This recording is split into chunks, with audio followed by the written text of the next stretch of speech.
Okay guys, we are joined today by Richie and Rena, and we're going to do a series of videos here today just about drugs, the drug scene in Bray, and some drugs as well. So Richie and Rena work for the Bray Community Addiction Team, and they are with the Under 18 service. So we're just going to chat away and provide some good information for young people and maybe parents throughout the town. So I'm going to start off, guys, thanks for joining us. No problem. No bother. And do you just want to tell us a little bit about your roles with BCAT here and the setup of your project and what you'd like young people and parents to know about your project?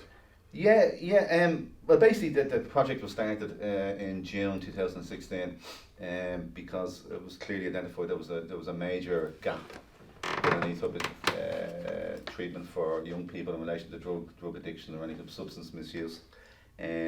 So it kicked off basically as a pilot for 6 months, wasn't it, Rena? Yeah. 6 month pilot scheme in 2016. With that, then it sort of took off. I think the numbers, particularly under 18s, I think we were sort of dealing with, I think it was 20 at the time. I think it was over that 6 months. So at that stage, then it was decided that we would sort of run the project again, for the following year, 2017. And so they made Rena and myself specifically workers to work with the actual under 18s, under 24s as such. Yeah, we always kind of did Yeah. 16 and up, and I think that to bring in the concept of consent as well for younger people. Over 16s, it's kind of a grey area, so they were able to engage. We usually did get parental consent, luckily, or caregiver consent, some concerned adult. But 16-year-olds are entitled to their own treatment. Yeah. So that you can consent to get a leg amputated medically. Yeah. So we're in that kind of grey area, and unless something goes to High Court to say otherwise, you can work with over 16s therapeutically as well. It's the same when you're going to an appointment with a doctor or a dentist. You can make your own appointment, You can't can you? go when you're yourself, 16? exactly. So Yeah. similarly to that, we were always doing 16s and up, but stakeholders within the community and like your own project and different services were, expressing a need for that gap, that kind of, well, we say 12, but it can be younger. 12 up to 16. So then, so we started, and then it did kick off just when schools and stuff got wind of us, to the mental health services, Lucene and things. So at the moment, the caseload is what? Well, at the moment, I'm actually just taking sort of the stats, like sort of clients that would have been active and still active as such. So, and some of these have actually obviously moved on as well. So the 18 to 24 bracket from last year, we worked with 68 of them. Wow. Big number. And then the under 18s was 28, which is quite high, and the youngest then of the 20 13 last was year. 13 years of age, I think. Yeah. 13, 14, we're sort of seeing along that sort of line of stuff, 13, Yeah. 14, Well, 15, as such. Regards our approach, we use a model called the adolescent community reinforcement approach. And what differs to the community reinforcement approach using with adults is there is capacity for a caregiver or a concerned adult of some form. We've had social workers and things as well when we can't get a caregiver or a parent involved. Or a teacher, youth worker can get involved as well. If the young person consents to bringing them in. The way we work is the young person would either be brought in, or we have had walk-ins. We can provide, so for under 16s we can provide information, but they can't really engage therapeutically with a key worker as such unless we can get some sort of consent. But we're very, that area is grey. Across any services who are working with under 16s, we try and get some sort of, even if it's a youth worker who's involved in the case, to sign off that consent. And I suppose the whole thing is it's very holistic. It's looking at their whole lifestyle. I said to you, even when you came in, we spend very little time looking at the drug. It's more what the drug's doing for them and how it's affecting different areas of their lives. It's very person-centred in that it's the young person's goals at their pace. We don't tell them what to do. We don't tell them to stop doing drugs. That's usually the parent's role. That's their stance. The parent is advised to get their own family support worker here so that they're respecting that kind of confidentiality between the key worker and the young person. So that's one point we like to get out to young people, is that they will have their own worker.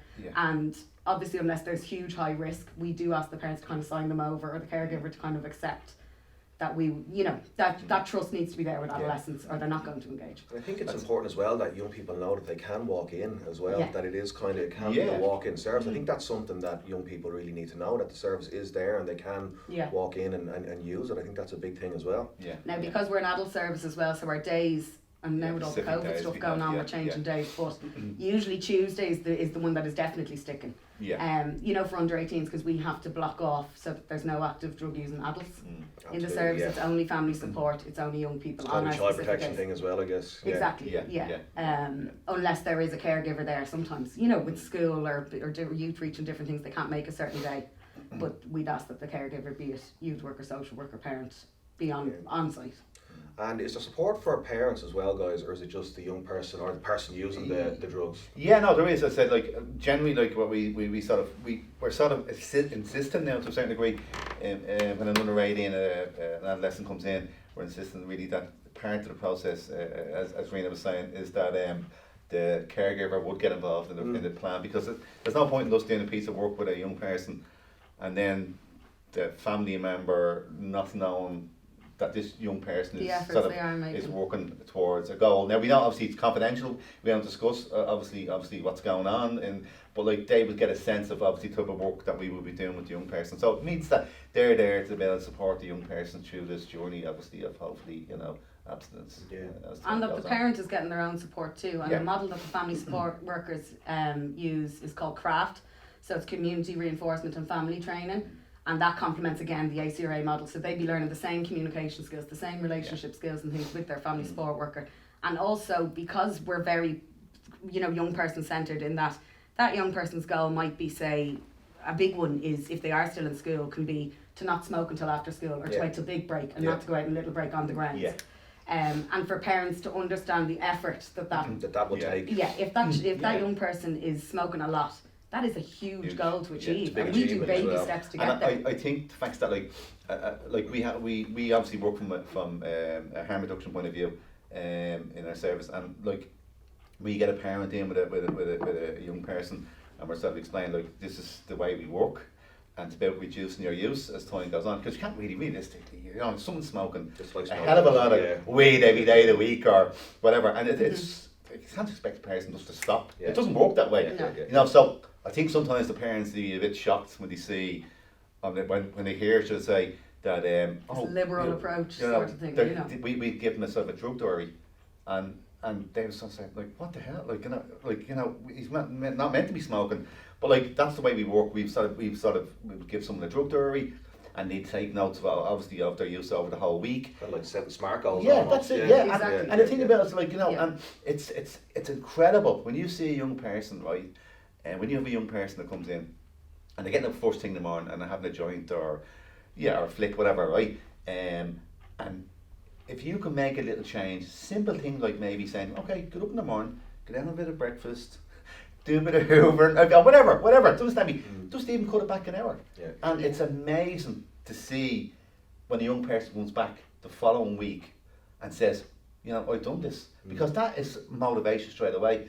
And the thing is that, and then they sort of get more confidence around, because let's be honest, right, people say taking drugs, right, to enjoy life, but like, oh my God, it doesn't work that way. You're ducking, you're diving, you're skimming, you understand me? So there's so much stuff going on. So to sort of be able to, a young person be able to sort of do that and feel good about it, it gives them the confidence to move on. And like I said, like it generally works really, really well.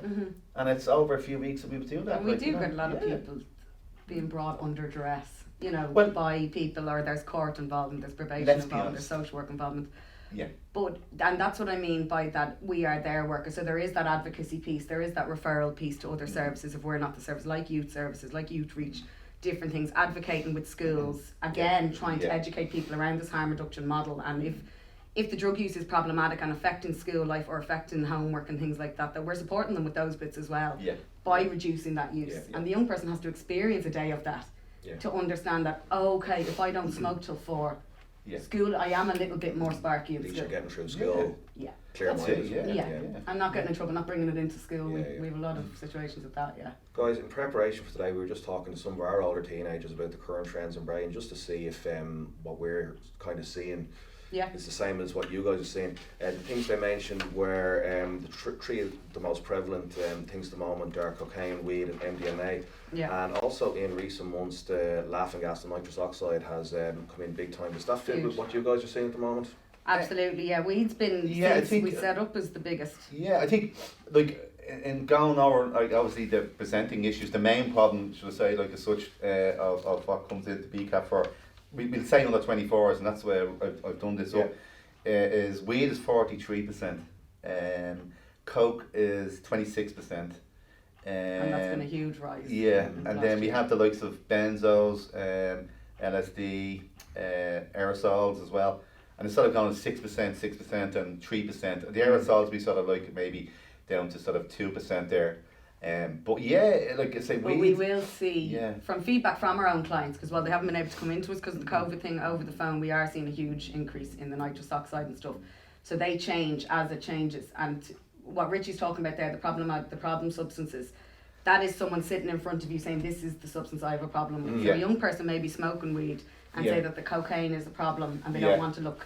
So and that's them saying, okay, the same weed thing is a applies problem. with the likes of alcohol. Like generally, like and we see that the trends are like if a young person has a cocaine issue, it's the trigger is the alcohol is the problem as well. So like so it's not So you have to look at the drug you and have the trigger. and the trigger. Yeah. So and then the trigger is generally another drug Yeah, or yeah, some sort of substance as well. So yeah, it's that's Definitely generally the those way it 3 is, and isn't it? 4, Really, as such. yeah. Yeah. And MDMA has been pretty consistent. Yeah, MDMA, has been, it's sort of, it's, you're talking about maybe, I think it was 18%, I think it was, Yeah, like, so such, still quite high, yeah. still quite high as well, you Yeah. know. Yeah. So that's a taster, guys, what we're going to be talking about in these videos. So that's an insight into the service that the guys provide here in BCAT, and just an overview of kind of the drugs that are prevalent for young people today. So we will be joining the guys again. Our next video is going to be about cocaine, and hope that gives you good insight. Thanks, guys.